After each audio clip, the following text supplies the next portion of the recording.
पाकिस्तान के दो टुकड़े कराने वाली भारत की वो प्रधानमंत्री जो अपनी सख्त मिजाजी और कड़क फैसलों के लिए मशहूर थी।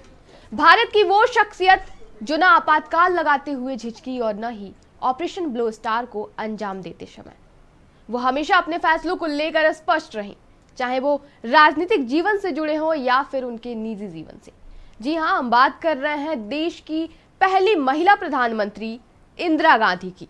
वो इंदिरा जो पिता के लाख विरोध के बाद भी फिरोज को जीवन साथी बनाने की जिद पर अड़ी रहीं।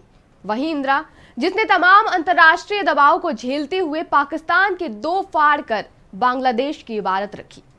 आज उन्हें इस दुनिया को अलविदा कहे हुए पूरे 39 साल हो गए। तो आइए तफसील से जानते हैं कि आज के दिन 39 साल पहले आखिर हुआ क्या था। नमस्कार, मैं हूं आपके साथ सोनम मिश्रा और आप देख रहे हैं हिंद। आज ही के दिन देश में वो घटना घटी जिसने समूचे राष्ट्र को सन्न कर दिया था।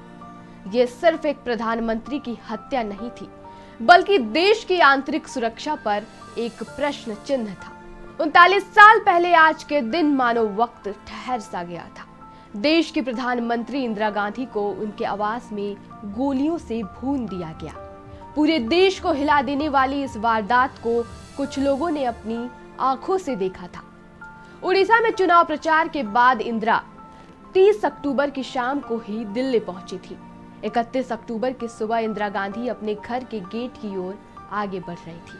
उनके दो अंगरक्षक वहां खड़े थे, बेअंत और सतवंत। दोनों को हाथ जोड़ते हुए इंदिरा गांधी ने कहा, नमस्ते।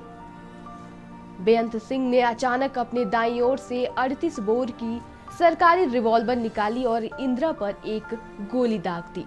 इस अप्रत्याशित घटना को देख आसपास खड़े लोग भौचक्के रह गए। जब तक कोई कुछ समझ पाता, इसके पहले ही बेअंत सिंह ने 2 और गोलियां इंदिरा के पेट में उतार दी।